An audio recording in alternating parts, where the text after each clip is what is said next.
¿Puede la religión alejar a una persona de Dios? Para muchos, la pregunta parece absurda. Se supone que la religión acerca al ser humano a lo sagrado, controla sus pasiones y lo anima a vivir con principios.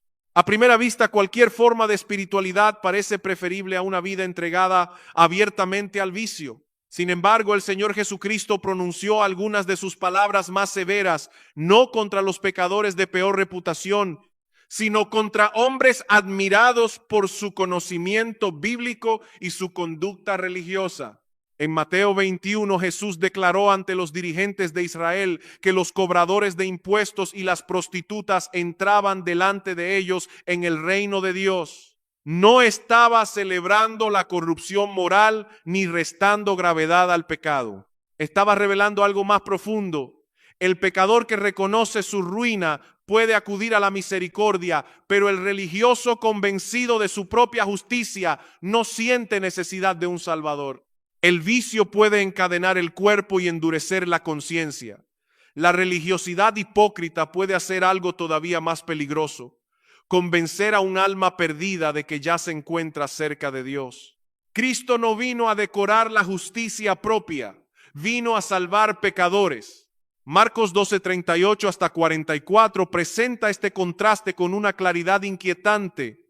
El escenario es el templo de Jerusalén durante la última semana del ministerio terrenal de Jesús. Faltan pocos días para la cruz. La ciudad está llena de peregrinos que han llegado para celebrar la Pascua. En medio de aquella multitud, el Señor advierte públicamente acerca de los escribas y después llama la atención de sus discípulos hacia una viuda pobre que deposita 2 pequeñas monedas en el tesoro. A un lado aparecen hombres visibles, respetados y poderosos. Al otro, una mujer vulnerable a quien casi nadie habría notado. Ellos poseen títulos, vestiduras religiosas y lugares de honor. Ella solo tiene 2 monedas. Sin embargo, los ojos de Cristo evalúan la escena de manera completamente distinta a los ojos humanos. Jesús comienza diciendo: guardaos de los escribas. Aquella advertencia debió producir un profundo sobresalto. Los escribas no eran considerados enemigos de la fe, eran especialistas en la ley de Dios. Habían dedicado años al estudio, la interpretación y la aplicación de las Escrituras. El pueblo acudía a ellos buscando orientación para la familia, el trabajo, el culto y la vida social. En Israel se enseñaba que Moisés recibió la ley y la transmitió a Josué. Josué la entregó a los ancianos, a los profetas y los profetas a los escribas. Estos hombres ocupaban, por tanto, una posición de enorme responsabilidad. Debían cuidar al pueblo, aclarar la verdad, confrontar el error y conducir a la nación en los caminos del Señor. Pero ahora Jesús dice: en efecto, protéjanse de quienes afirman protegerlos. Los pastores se habían convertido en peligro para las ovejas. Conocían el texto bíblico, pero no conocían al Dios revelado en ese texto. Podían explicar mandamientos mientras sus corazones permanecían dominados por el orgullo y la avaricia. Aquí encontramos una advertencia para toda generación. El conocimiento teológico es una bendición, pero no equivale automáticamente a la vida espiritual. Es posible estudiar la Biblia para dominar argumentos, obtener reconocimiento o controlar conciencias. Se puede hablar correctamente acerca de Dios mientras se vive lejos de Él. No confundamos ortodoxia con conversión. La sana doctrina es indispensable, pero una persona puede repetir afirmaciones correctas sin haber sido regenerada por el Espíritu. Los demonios también saben que Dios existe, como recuerda Santiago, pero ese conocimiento no los convierte en adoradores. Tampoco confundamos actividad religiosa con verdadera devoción.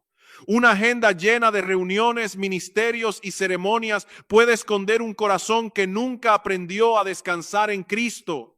Podemos servir para sentirnos importantes, enseñar para ser admirados y orar para impresionar.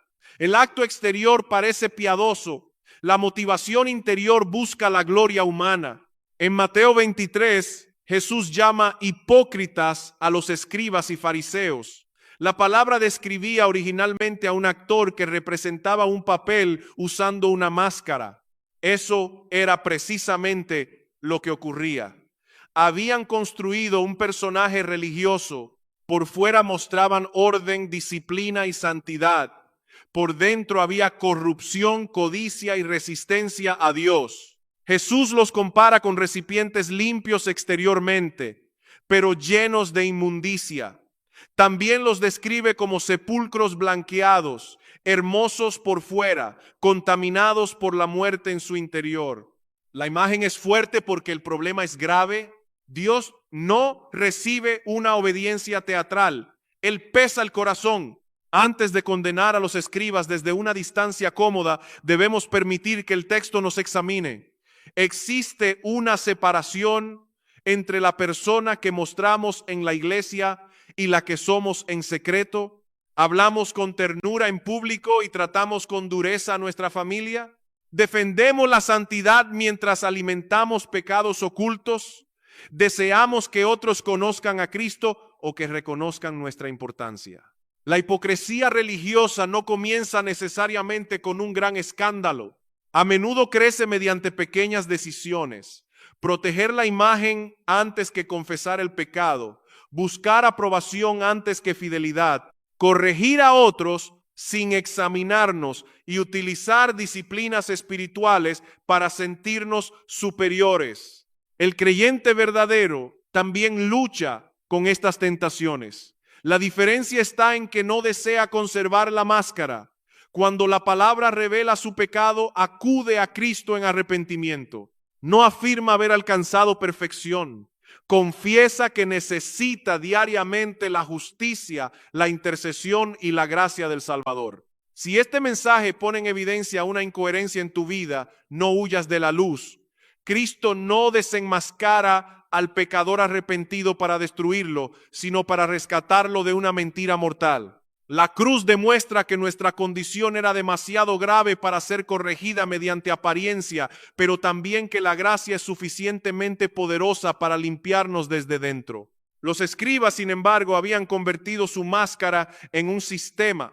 Su ropa, sus saludos, sus títulos y sus asientos revelaban una sed continua de reconocimiento.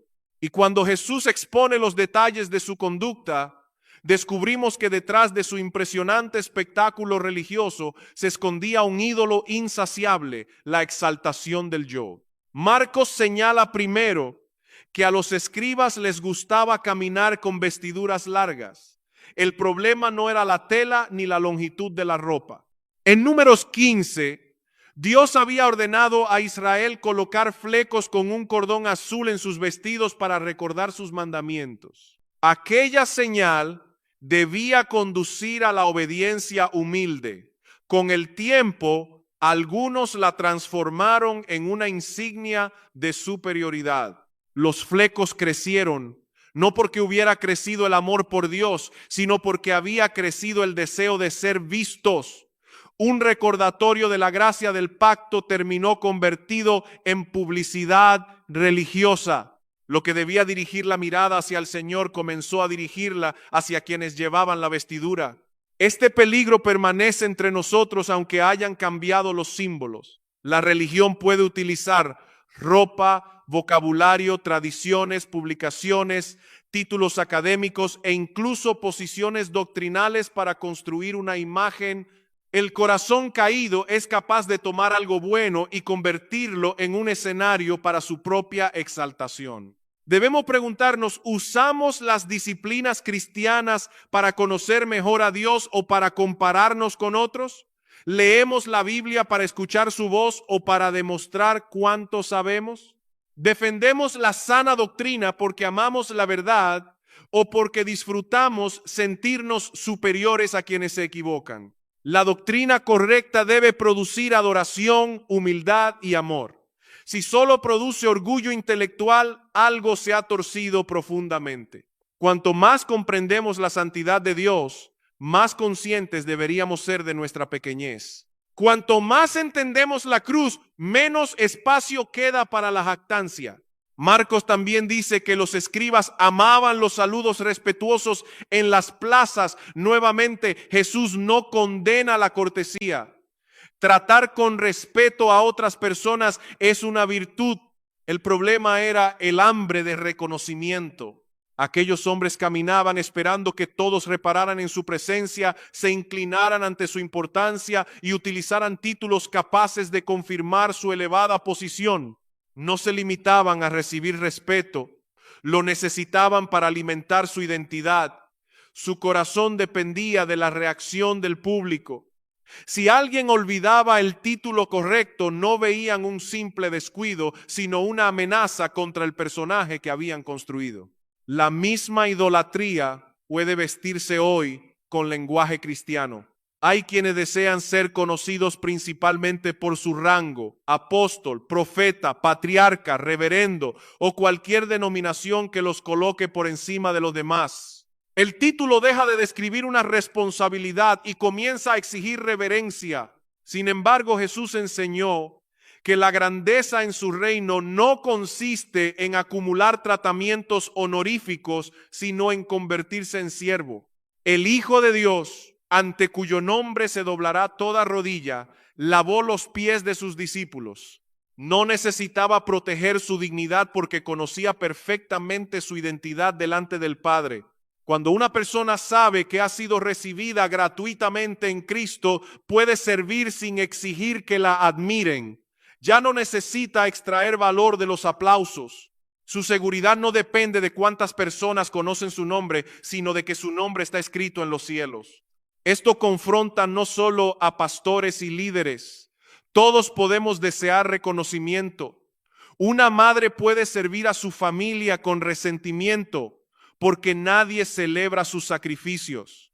Un creyente puede abandonar un ministerio cuando no recibe agradecimiento. Alguien puede publicar cada acto de generosidad porque la obra parece incompleta si el público no la observa. ¿Continuarías obedeciendo si nadie supiera lo que hiciste? ¿Seguirías sirviendo si otra persona recibiera el crédito? ¿Orarías con la misma entrega si nunca pudieras contar a otros cuánto tiempo pasaste de rodillas? Estas preguntas revelan a quién intentamos agradar. Los escribas también amaban los primeros asientos en las sinagogas y los lugares de honor en los banquetes. No era pecado sentarse delante. El problema era querer ocupar siempre el lugar más visible. En cualquier reunión buscaban la posición que anunciara: este hombre es importante. Cristo invierte esa lógica. En Lucas 14 enseñó a no buscar el primer lugar, sino a escoger el último. No estaba ofreciendo una técnica astuta para ser promovidos públicamente.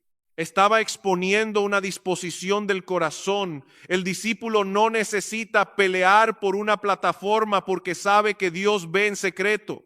La verdadera humildad no consiste en hablar mal de nosotros mismos para que otros nos contradigan. Tampoco es negar los dones que Dios concedió. Es reconocer que todo lo que somos y poseemos procede de la gracia y utilizarlo para servir en vez de construir un trono personal. Esto tiene implicaciones solemnes para el liderazgo cristiano. El pastor no recibe autoridad para dominar conciencias ni convertir la congregación en una audiencia personal. Su llamado es alimentar las ovejas con la palabra, protegerlas del error y guiarlas hacia Cristo. Un ministerio fiel no reúne personas alrededor de la personalidad del predicador, sino alrededor del Salvador. El verdadero siervo se alegra cuando Cristo crece en la estima de la iglesia, aunque él mismo sea menos visible. Como Juan el Bautista entiende que el esposo merece a la novia y que el amigo del esposo se goza al escuchar su voz. La pregunta decisiva no es cuántas personas nos siguen, sino si estamos llevando a esas personas a seguir a Jesús. Hasta aquí, alguien podría considerar a los escribas hombres vanidosos, pero relativamente inofensivos. Tal vez buscaban demasiada atención, pero ¿qué daño podía causar eso? El versículo siguiente responde de manera estremecedora. El orgullo religioso nunca permanece encerrado en la apariencia. Cuando obtiene autoridad y acceso a los vulnerables, termina devorando aquello que debía proteger. Jesús declara que aquellos escribas devoran las casas de las viudas. La expresión descubre algo mucho peor que vanidad. Los hombres encargados de proteger a los vulnerables utilizaban su autoridad espiritual para enriquecerse a costa de ellos. Quienes debían alimentar al rebaño se alimentaban del rebaño. En la sociedad de aquel tiempo, una viuda podía quedar expuesta económica y legalmente. Sin un esposo que administrara la propiedad o defendiera sus derechos, necesitaba personas confiables que la orientaran.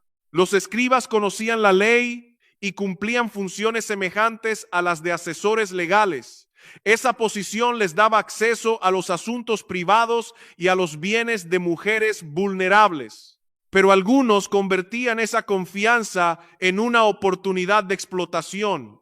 Podían presentarse como hombres piadosos, ofrecer ayuda para administrar una herencia y terminar apropiándose de aquello que habían prometido proteger. La autoridad religiosa se transformaba en instrumento de codicia. La perversidad era todavía mayor porque cubrían su rapacidad con largas oraciones. No oraban extensamente porque amaran profundamente a Dios, sino para producir una impresión. La oración, que debía expresar dependencia humilde, se convirtió en una cortina detrás de la cual esconder el robo. La oración no vuelve santo automáticamente a quien la pronuncia. Una persona puede hablar durante horas acerca de Dios y continuar adorando el dinero. Puede utilizar expresiones conmovedoras, llorar en público y citar promesas bíblicas mientras manipula a quienes la escuchan. La elocuencia religiosa no prueba la integridad del corazón. El profeta Ezequiel denunció a pastores semejantes. En Ezequiel 34, Dios condena a quienes se alimentaban a sí mismos, se vestían con la lana y se aprovechaban de las ovejas, pero no fortalecían a la débil, no curaban a la enferma ni buscaban a la pérdida. El problema no era solo una mala administración, era una traición al carácter pastoral de Dios. Un pastor bíblico no contempla a las personas como recursos para desarrollar su proyecto. No pregunta primero cuánto pueden aportar, qué influencia poseen o cómo pueden mejorar la imagen del ministerio. Ve almas compradas por la sangre de Cristo y confiadas temporalmente a su cuidado. Por eso el apóstol Pedro ordena a los ancianos pastorear voluntariamente, sin buscar ganancias deshonestas ni enseñorearse de la congregación. La autoridad cristiana tiene forma de cruz. El líder va adelante mediante ejemplo, sirve con sacrificio y recuerda que él también rendirá cuentas al príncipe de los pastores. Esta advertencia resulta especialmente necesaria cuando la fe se convierte en un producto. En distintos lugares se promete prosperidad económica a cambio de ofrendas, se vende acceso especial al favor divino y se utiliza el sufrimiento de la gente para recaudar dinero. El enfermo, el desempleado y la madre desesperada escuchan que una contribución financiera puede activar el milagro que necesitan. Eso no es evangelio, es explotación revestida de vocabulario cristiano. Algunos presentan la ofrenda como una inversión mediante la cual el creyente obliga a Dios a multiplicar su dinero. Cuanto mayor sea la supuesta semilla, mayor será la cosecha prometida. Si la prosperidad no llega, la culpa recae sobre la víctima. No creyó lo suficiente, confesó palabras negativas o dejó de dar con la intensidad necesaria. Así el sistema se protege a sí mismo. El predicador nunca resulta responsable de la promesa falsa. Siempre se acusa al creyente decepcionado. La persona continúa dando, esperando que la próxima ofrenda finalmente produzca el resultado anunciado, mientras quienes dirigen el movimiento acumulan riqueza.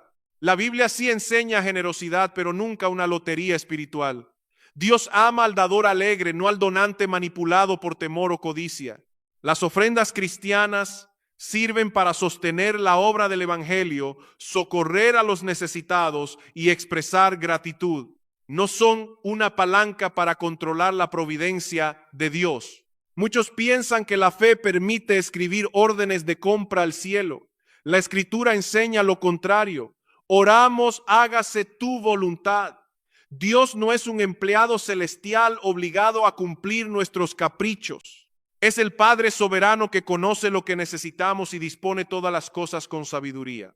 El evangelio de la prosperidad convierte a Dios en un medio y coloca la riqueza como fin supremo, pero Cristo no vino para garantizar automóviles costosos, ausencia de enfermedad o comodidad permanente. Vino para salvarnos de nuestros pecados, reconciliarnos con Dios y librarnos precisamente de la esclavitud de la avaricia. Puede haber creyentes fieles que sufran pobreza, enfermedad y persecución. Pablo conoció abundancia y necesidad. Aprendió a estar satisfecho en ambas condiciones porque su contentamiento no descansaba en las circunstancias, sino en Cristo. La promesa, todo lo puedo en Cristo, no garantiza lujo. Anuncia que el Salvador sostiene a su siervo tanto en la abundancia como en el hambre. Tener a Cristo es poseer un tesoro que ninguna crisis puede destruir. Si una predicación hace que Jesús parezca insuficiente, sin salud, éxito, riqueza, ha distorsionado el evangelio. El mayor bien no consiste en recibir algo de la mano de Dios, sino en ser reconciliados con Dios mismo. Jesús dice que aquellos escribas recibirán mayor condenación. La responsabilidad aumenta con la luz recibida y la influencia ejercida. Quien tuerce la palabra para explotar almas no solo camina hacia el juicio, arrastra a otros detrás de sí. Sus oraciones pueden engañar a multitudes, pero no engañan al Dios que pesa los corazones. Si estás dentro de un movimiento que vende el favor divino, culpa al pobre por su pobreza y convierte al predicador en centro del mensaje, no trates esta advertencia como una diferencia secundaria. Tu alma necesita la verdad. Pero el engaño no se limita al dinero. Existe otra predicación igualmente capaz de inmunizar al corazón contra el evangelio, una que ofrece consuelo sin arrepentimiento y motivación sin cruz. También existe una predicación que no promete necesariamente riqueza, pero reduce el evangelio a una terapia para sentirse mejor. Evita hablar de la santidad de Dios, la culpa humana, el arrepentimiento y el costo del discipulado. Ofrece ánimo sin verdad, autoestima sin cruz y promesas sin obediencia. Ese mensaje puede utilizar versículos bíblicos y repetir constantemente que todo saldrá bien. Pero si nunca confronta el pecado ni lleva al oyente hacia la suficiencia de Cristo, no está alimentando el alma. Está adormeciendo la conciencia. La predicación bíblica ciertamente consuela. El evangelio ofrece la consolación más profunda que un ser humano puede recibir: perdón para el culpable, adopción para el extraño, esperanza para el afligido y vida eterna para quien estaba muerto. Pero la consolación de Dios no se construye negando nuestra enfermedad. El buen médico primero comunica el diagnóstico y después presenta la cura.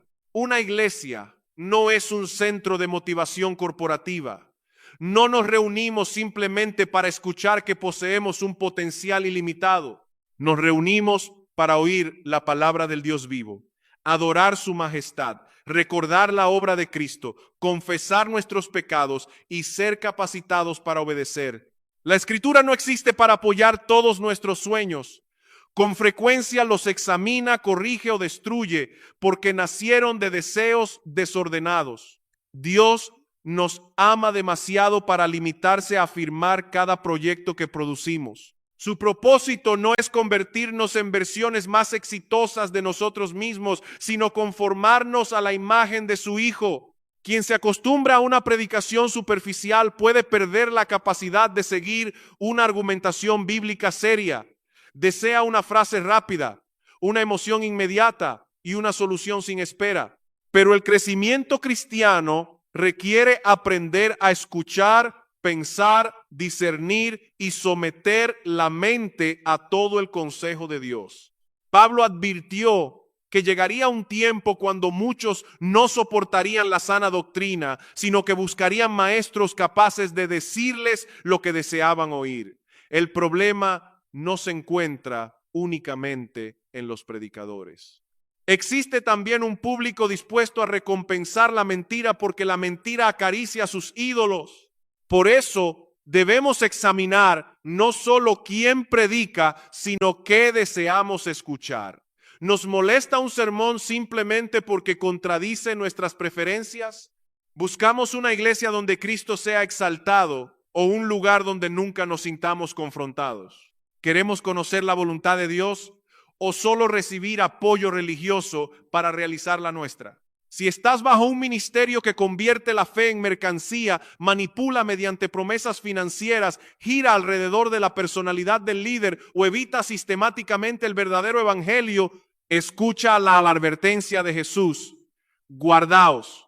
No permanezcas allí por costumbre, temor o vínculos emocionales.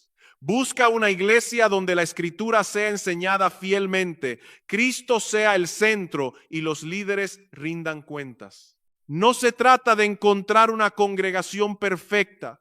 Tal congregación no existe en este mundo. Se trata de reconocer la diferencia entre las debilidades de una iglesia verdadera y un sistema construido sobre el engaño. Una iglesia sana puede cometer errores y necesitar corrección. Un ministerio falso protege al líder, distorsiona la doctrina y utiliza a las personas. Jesús advierte porque ama a sus ovejas. Sus palabras duras contra los falsos pastores son una expresión de su ternura hacia quienes ellos dañan. El buen pastor no observa con indiferencia cuando los lobos entran al redil. Él conoce a cada oveja, escucha su clamor y finalmente juzgará a quienes usaron su nombre para explotarla. Hasta este punto, Marcos nos ha mostrado la falsa religiosidad, una piedad que busca visibilidad, honor, autoridad y beneficio. Pero la escena cambia. Jesús se mueve hacia el patio del templo donde se encontraban las arcas destinadas a las ofrendas. Allí, sin dejar de tratar el corazón, presenta un ejemplo completamente distinto. En aquella zona del templo había varias urnas con una abertura semejante a una trompeta. Las personas se acercaban y depositaban allí sus contribuciones. Jesús se sentó frente al tesoro y comenzó a observar a la multitud. Marcos incluye un detalle cuidadosamente escogido. Jesús miraba cómo ofrendaban. No dice solamente cuánto entregaba a cada persona. El Señor observaba la manera, la motivación y la disposición del corazón. Dios no necesita nuestro dinero. El oro y la plata le pertenecen. Su reino no depende finalmente de benefactores humanos ni puede ser detenido porque falten recursos. Él sostiene la obra que ha decretado realizar. Sin embargo, nuestras ofrendas revelan con singular claridad que ocupa el primer lugar en nuestro afecto. El dinero representa tiempo, esfuerzo, seguridad, opciones y control. Por eso desprendernos de él puede descubrir si realmente confiamos en Dios. Una persona puede cantar que el Señor es su tesoro, pero su forma de administrar los bienes muestra dónde descansa su corazón. Muchos ricos se acercaban y depositaban grandes cantidades. Humanamente sus contribuciones debían parecer impresionantes. Es posible que llevaran numerosas monedas que producían un sonido llamativo al caer. La multitud podía escuchar la magnitud aparente del regalo. Pero Jesús no quedó cautivado por el ruido. El cielo no calcula la generosidad de la misma forma que los hombres. Una cantidad enorme puede representar muy poco para quien la entrega, mientras una contribución diminuta puede contener una confianza extraordinaria. Entonces apareció una viuda indigente. No traía prestigio, protección, ni una bolsa llena de monedas. Llevaba en la mano 2 piezas de cobre casi sin valor. Al caer en el tesoro, probablemente apenas produjeron sonido. Para la multitud, aquella ofrenda era insignificante. Para Cristo era la acción que sus discípulos no podían dejar de ver. Jesús llamó a sus discípulos porque quería corregir su manera de medir. Ellos, como nosotros, podían quedar impresionados por lo grande, visible y ruidoso. El Señor les muestra que una acción ignorada por la multitud puede poseer un enorme valor delante de Dios. La viuda depositó 2 monedas equivalentes a la cantidad más pequeña utilizada en el sistema monetario de la época. Marcos aclara su valor para que ningún lector confunda aquella ofrenda con una suma considerable. Humanamente era casi nada, pero Jesús declaró que ella había dado más que todos los demás. ¿Cómo podía ser mayor una cantidad tan pequeña? Porque Cristo no evaluó únicamente el monto entregado. Comparó la ofrenda con los recursos y la disposición de cada corazón. Los ricos habían dado de lo que les sobraba. La viuda, desde su pobreza, entregó todo lo que tenía para vivir. Aquellos hombres podían contribuir con grandes cantidades sin alterar su comodidad. Después de ofrendar, conservaban casas, alimentos, reservas y seguridad. Habían separado algo para Dios, pero continuaban reteniendo el control de su existencia. La viuda entregó aquello que representaba su sustento inmediato. Su acción no produjo un gran sonido en el tesoro, pero reveló una confianza que resonó delante del cielo. No impresionó al público, impresionó al Señor. Esto ofrece consuelo a quienes creen que su servicio es demasiado pequeño para ser significativo. Tal vez no puedes dar grandes cantidades, predicar a multitudes, ni ocupar una función visible. Quizá tu obediencia consiste en cuidar silenciosamente a un enfermo, enseñar la Biblia a un niño, orar por la iglesia o compartir con alguien una comida sencilla.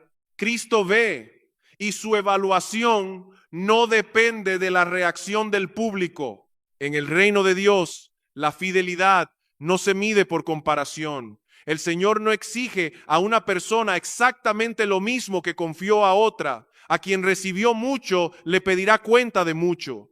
A quien recibió poco, lo juzgará según la fidelidad con que administró ese poco. Por eso no debes despreciar tu servicio ni utilizar tus limitaciones como excusa. La viuda no dijo, mis monedas son insignificantes, será mejor no dar nada. Presentó lo que poseía. En las manos de la devoción, lo pequeño adquiere un valor que el mundo no puede calcular. Al mismo tiempo, el pasaje confronta a quienes dan cantidades aparentemente grandes sin verdadero sacrificio. Podemos entregar mucho y continuar ofreciendo solo las sobras. Dios no queda impresionado por una cifra si nuestros bienes ocupan el trono del corazón. La pregunta no es únicamente cuánto damos, sino cuánto retenemos por falta de confianza. ¿Recibe el Señor lo primero o lo que queda después de satisfacer todos nuestros deseos? ¿Disponemos del tiempo, los dones y el dinero como mayordomos o como propietarios absolutos? El Nuevo Testamento no establece que todo creyente deba entregar literalmente la totalidad de sus bienes en una sola ofrenda. Tampoco autoriza a un líder a utilizar esta viuda para presionar a personas vulnerables. Hacerlo repetiría precisamente el pecado que Jesús acaba de condenar: devorar a quienes deberían ser protegidos. La generosidad cristiana debe ser voluntaria, consciente y alegre. Pablo enseña en 2 Corintios 9 que cada uno dé como propuso en su corazón, no con tristeza ni por obligación. La gracia produce manos abiertas. La manipulación religiosa utiliza miedo, culpa o codicia. No debemos imitar mecánicamente la cantidad de la viuda, sino contemplar la disposición revelada en su entrega. Su ofrenda muestra al menos 3 realidades. Dios era su tesoro, su corazón estaba lleno de gratitud y su seguridad descansaba en la fidelidad divina. Primero, Dios era su tesoro. Podía desprenderse de las monedas porque su esperanza final no estaba contenida en ellas. El dinero tenía utilidad, pero no era su Dios. Sus recursos eran escasos. Su riqueza verdadera estaba en el Señor. Jesús enseñó que donde está nuestro tesoro, allí estará también nuestro corazón. No dijo solamente que el corazón determina el uso del dinero. También mostró que la manera en que utilizamos el dinero expone aquello que realmente amamos. Segundo, la viuda expresaba gratitud. Una persona puede poseer poco y reconocer que todo procede de la misericordia divina. Otra puede vivir rodeada de abundancia y considerar que nunca tiene suficiente. La gratitud no depende de la cantidad recibida, sino de entender que no merecíamos nada y sin embargo Dios nos ha sostenido. Tercero, aquella mujer dependía del Señor. Las Escrituras presentan repetidamente a Dios como defensor de la viuda y padre del huérfano. Ella conocía el carácter del Dios del pacto y se colocaba en sus manos. No confiaba en la fuerza de su fe, sino en la fidelidad de aquel en quien creía. Esto no significa que esperaba recibir inmediatamente una fortuna. La confianza bíblica no es una técnica para multiplicar dinero. Es descansar en que Dios seguirá siendo bueno, aunque su providencia permita necesidad. La fe no exige que el Señor adopte nuestros planes, se entrega a su voluntad. Aquí se dibuja el contraste central. Los escribas utilizaban a Dios para obtener dinero, prestigio y poder. La viuda utilizaba sus bienes para expresar que Dios valía más que todo. Ellos buscaban una religión que sirviera a sus ambiciones. Ella se ofrecía a sí misma en humilde devoción.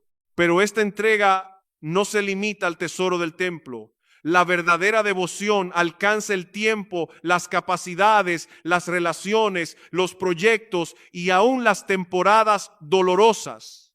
Cuando Dios es nuestra porción, aprendemos una clase de contentamiento que no depende de poseer mucho ni de evitar el sufrimiento. La falsa religiosidad entrega a Dios las sobras, el tiempo que queda después de nuestros intereses, la energía que no usamos en nuestros proyectos y los recursos que no afectan nuestra comodidad. La verdadera devoción reconoce que todo pertenece al Señor y coloca la vida entera a su disposición. Eso no significa que cada creyente deba abandonar su profesión, vender sus bienes o trasladarse a un campo misionero. Dios distribuye llamados diferentes dentro de su reino. Algunos sirven desde el púlpito, otros honran a Cristo como médicos, comerciantes, obreros, maestros, madres, estudiantes o empresarios. La entrega total no consiste en realizar exactamente la misma tarea, sino en reconocer al mismo Señor sobre cada tarea. La pregunta no es únicamente qué trabajo deseo realizar, es también cómo quiere Cristo ser glorificado mediante la vida que me confió. El creyente no separa una pequeña zona religiosa para Dios y reserva el resto para sí mismo. Su hogar, profesión, descanso, dinero, cuerpo y futuro quedan bajo el señorío de Jesús. Isaías escuchó la voz de Dios preguntando, ¿a quién enviaré? Su respuesta fue, heme aquí, envíame a mí. Antes de conocer todos los detalles, se puso a disposición del Señor. No exigió primero seguridad, comodidad, ni una garantía de éxito. Reconoció que pertenecía a Dios. Muchos desean conocer la voluntad divina antes de decidir si la obedecerán. Preguntan a dónde, cuánto costará y qué recibirán a cambio. Pero eso no es rendición, es negociación. La fe bíblica dice, Señor, muéstrame tu camino porque ya he decidido que tu voluntad es mejor que la mía.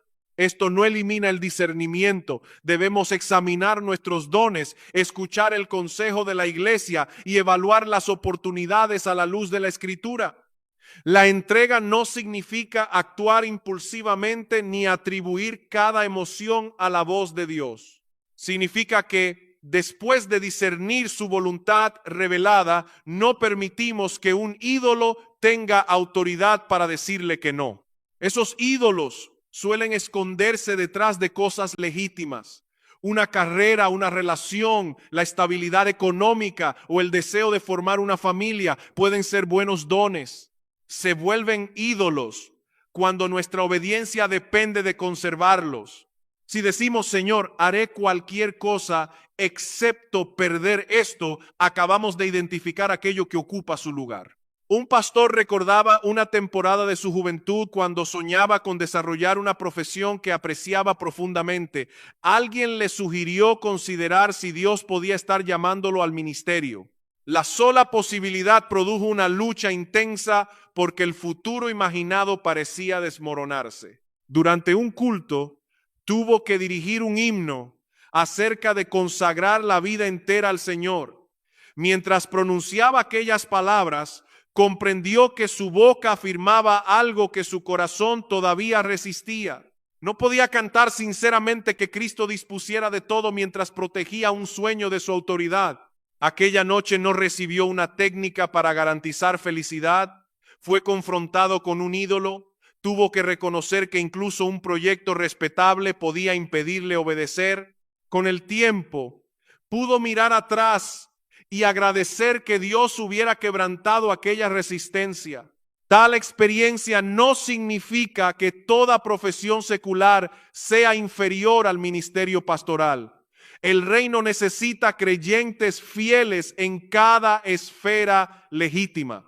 La lección es otra: ningún sueño tiene derecho a ocupar el trono. Cristo puede confirmar nuestros planes, modificarlos o conducirnos por un camino completamente distinto. ¿Qué parte de tu vida proteges de esa manera? Tal vez entregaste al Señor tus domingos, pero no tu ambición profesional.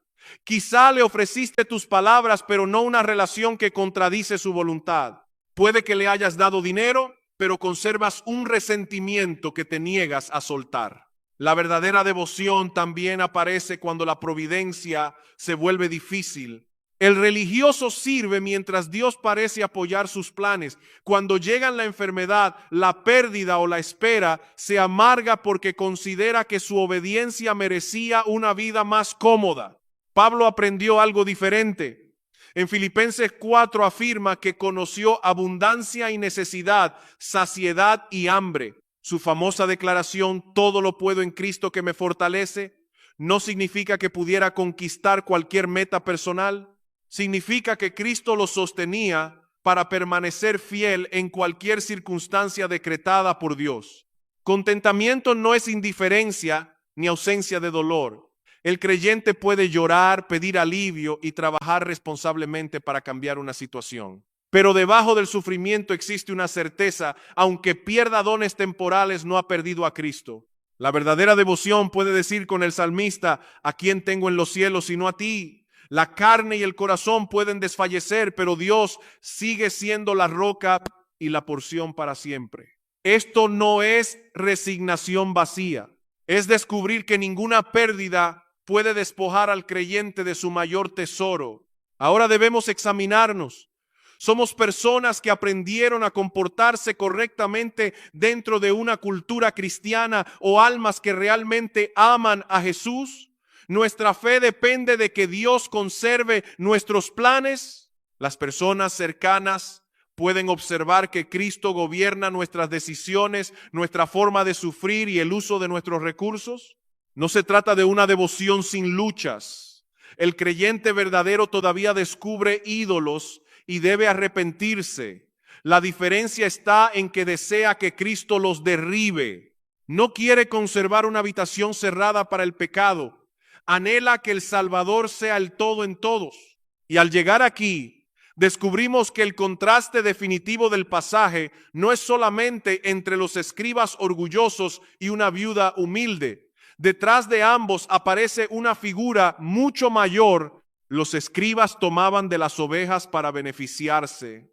3 días después, Jesús entregaría todo lo suyo para salvarlas. Los escribas buscaban los primeros asientos. Jesús tomó el lugar del siervo. Ellos deseaban ser reconocidos en las plazas. Él permitió que su nombre fuera despreciado. Ellos usaban la religión para recibir. Cristo vino para dar. Ellos devoraban las casas de las viudas. Él entregó su propia vida para rescatar a pecadores indefensos. Este es el contraste que ilumina toda la escena. La viuda depositó en el arca todo lo que tenía para vivir, pero pocos días después el Hijo de Dios daría algo infinitamente mayor. No entregaría unas monedas, sino su cuerpo. No sufriría simplemente una pérdida económica, sino la ira que merecían nuestros pecados. No daría desde una posición cómoda, sino desde la humillación de la cruz. Jesucristo es el verdadero pastor que no se alimenta de las ovejas, sino que pone su vida por ellas. En el Calvario no explotó al débil, ocupó el lugar del culpable. No exigió que los pecadores pagaran su deuda, la pagó él mismo. Allí fue tratado como transgresor para que todo aquel que cree en él sea recibido como justo delante de Dios. Por eso, la entrega cristiana nunca debe presentarse como el precio que pagamos para comprar el favor divino. Nadie puede adquirir la salvación mediante sacrificios, ofrendas, servicio religioso o actos de generosidad. La gracia no está en venta. Cristo ya hizo la obra que nosotros jamás habríamos podido hacer. La vida consagrada no es la raíz de nuestra salvación, es su fruto. No nos entregamos para que Dios nos ame, nos entregamos porque en Cristo hemos sido amados con una misericordia que no merecíamos. Como enseña Pablo en 2 Corintios 5, el amor de Cristo nos constriñe porque comprendemos que Él murió para que quienes viven ya no vivan para sí mismos, sino para aquel que murió y resucitó por ellos. Esa es la respuesta del Evangelio.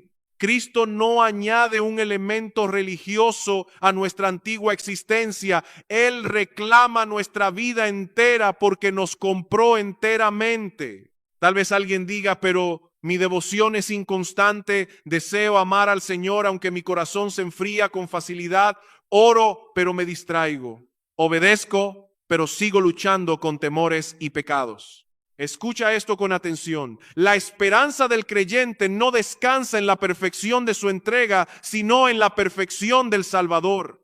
La fe verdadera puede ser débil, pero se aferra a un Cristo fuerte. El creyente herido no debe esconderse de él, debe correr hacia él. Pedro negó al Señor, pero Cristo lo restauró. Tomás luchó con la duda, pero el resucitado se acercó a él. El padre angustiado de Marcos 9 clamó, creo, ayuda mi incredulidad. La Biblia no presenta discípulos autosuficientes, sino pecadores sostenidos por la gracia. Sin embargo, esa gracia no nos deja cómodamente abrazados a nuestros ídolos. Nos perdona y comienza a transformarnos.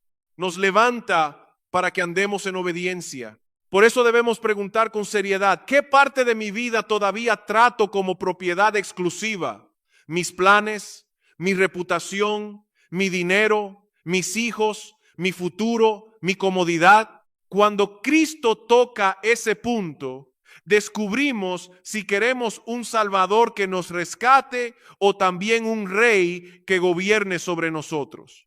No todos serán llamados a abandonar una profesión o trasladarse a otro lugar, pero todo cristiano es llamado a vivir bajo el señorío de Jesús. El médico debe pertenecerle a Cristo en su consultorio. La madre debe servirle en su hogar. El trabajador debe honrarlo cuando nadie lo observa. El pastor debe predicar para la gloria de Dios, no para construir su nombre. El joven debe someter sus deseos a la palabra. El anciano debe perseverar con los ojos puestos en la promesa. La consagración auténtica se demuestra en la vida ordinaria.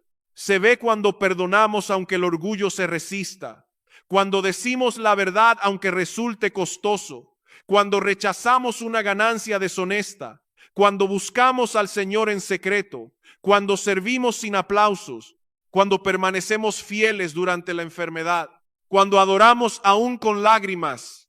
Dios no solo observa lo que ponemos en el arca, Él ve cómo vivimos cuando salimos del templo. Y si al examinarte descubres que tu religión ha sido principalmente apariencia, no intentes reparar tu alma añadiendo más ceremonias. No necesitas una capa nueva de barniz religioso, necesitas un corazón nuevo. Cristo no vino a mejorar hipócritas, sino a salvar pecadores. Confiesa tu culpa sin excusas.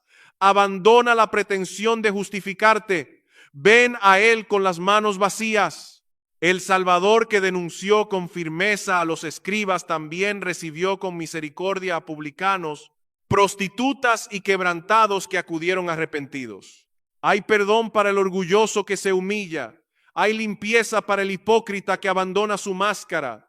Hay esperanza para quien desperdició años viviendo para sí mismo. La sangre de Cristo es suficiente y su resurrección anuncia que el pecado y la muerte no tienen la última palabra sobre quienes confían en Él. Pidamos entonces que Dios derribe nuestros ídolos y nos conceda una devoción verdadera, que nos libre de una fe usada para impresionar a otros, que nos enseñe a mirar a Cristo hasta que su belleza haga pequeñas las cosas que antes parecían indispensables.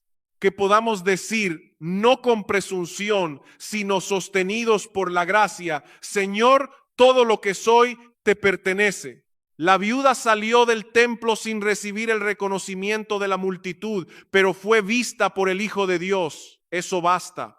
Y llegará el día en que Cristo manifestará lo que ahora permanece oculto. En aquel día los aplausos humanos perderán todo su valor, pero ninguna obra realizada por fe, ningún sacrificio nacido del amor y ninguna lágrima derramada en obediencia habrá sido olvidada. No vivas para ser visto por los hombres. Vive delante del rostro de Dios. No uses a Cristo para alcanzar tus tesoros. Recibe a Cristo como tu tesoro. Él es el Salvador que se entregó por completo, el Rey digno de toda obediencia y el pastor que jamás abandona a sus ovejas. Arrepiéntete, cree y descansa en Él. Después, levántate y entrégale tu vida, no para comprar su gracia, sino porque su gracia ya te ha conquistado. This world is endless, so wide, so far. But somehow, I'm still lost in you.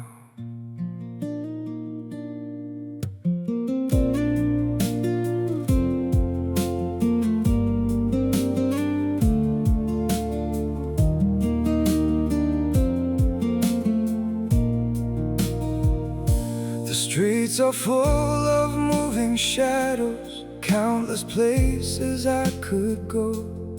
City shining, people passing, yet I still feel so alone. Every road keeps leading nowhere, every sky feels cold and blue. In this world so vast and open, I'm still lost in missing you.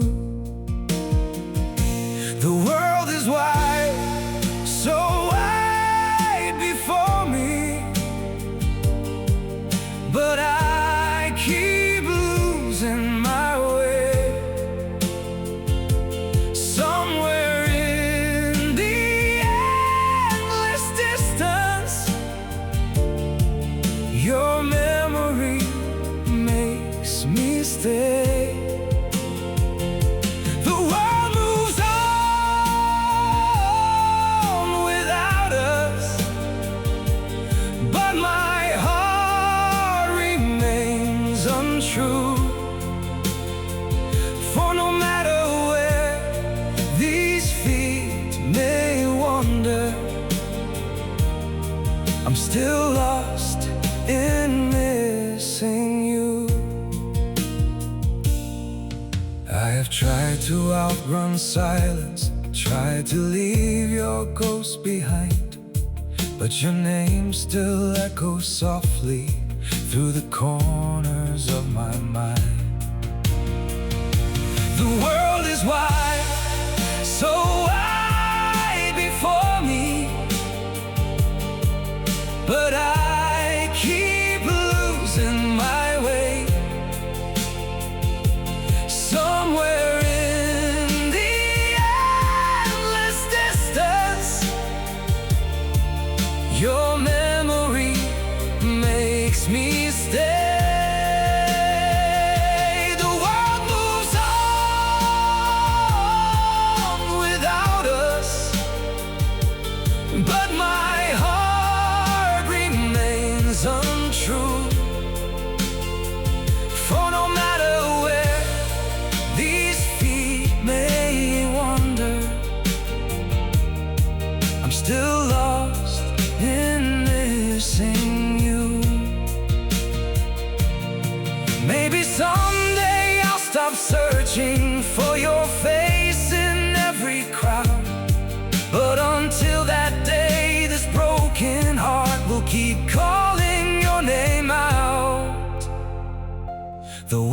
is wide, so wide before me,